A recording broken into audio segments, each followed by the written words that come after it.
ఒకవైపున తేజస్వి యాదవ్ మీద రోహిణి ఆచార్య తన అక్క తీవ్రమైన ఆరోపణలు చేయడం, తన జుట్టు పట్టు కొట్టబోయారని, చెప్పుతో కొట్టబోయారని, తన తండ్రికి దానం చేసినటువంటి కిడ్నీని మురికి కిడ్నీ అన్నారని, డబ్బులు తీసుకున్నావు, రాజకీయ పదవులు తీసుకున్నావు, ఇంకేం కావాలి నీకని విమర్శించారని, దుర్భాషలు ఆడారని,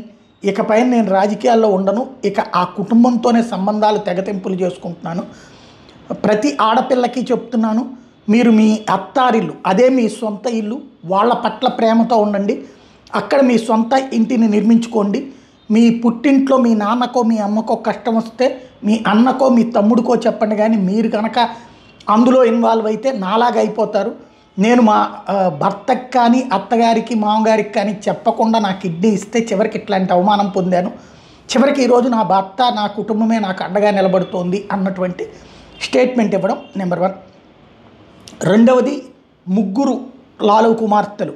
ఇల్లు వదిలి వెళ్ళిపోవడం, ఇప్పటిదాకా పాట్నాలో ఉండేటటువంటి వాళ్ళు అల్లుళ్ళతో సహా వాళ్ళందరూ కలిసి ఢిల్లీ వెళ్ళిపోవడం, ఇది రెండవ పరిణామం. తేజ్ ప్రతాప్ యాదవ్ పెద్ద కొడుకు, అతను దీన్ని సీరియస్గా తీసుకుంటాను అని ప్రకటించడం, వీటన్నిటి మధ్యన తాజాగా ఆర్జేడీ ఏదైతే రాష్ట్రీయ జనతాదళ్ అనేటటువంటి లాలూ ప్రసాద్ యాదవ్ పార్టీ సమావేశం కావడం,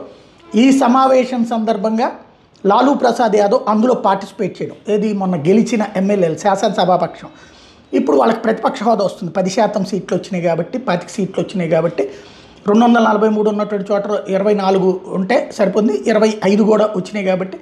ప్రతిపక్ష హోదా వస్తుంది, ప్రతిపక్ష నాయకుడిగా తనకు అవకాశం వస్తుంది రేపు పొద్దున్న నితీష్ కుమార్ సీఎం అయ్యాక. అతనికి ఇస్తారా, వేరే వాళ్ళకి ఎవరికన్నా ఇస్తారా అంటే లేదు, లాలూ ప్రసాద్ యాదవ్ తేజస్వి యాదవ్వే మీకు నాయకుడు, నా వారసుడు అతనే, అతను చెప్పినట్టు నడుచుకోండి అని కార్యకర్తలకు చెప్పడం, అంటే తేజ్ ప్రతాప్ యాదవ్ని పట్టించుకోవద్దు, కూతుళ్ళని పట్టించుకోవద్దు అని చెప్పడం ద్వారా తన వారసుడిగా తేజస్వి యాదవ్నే ఫైనల్ చేసేశాడు లాలు.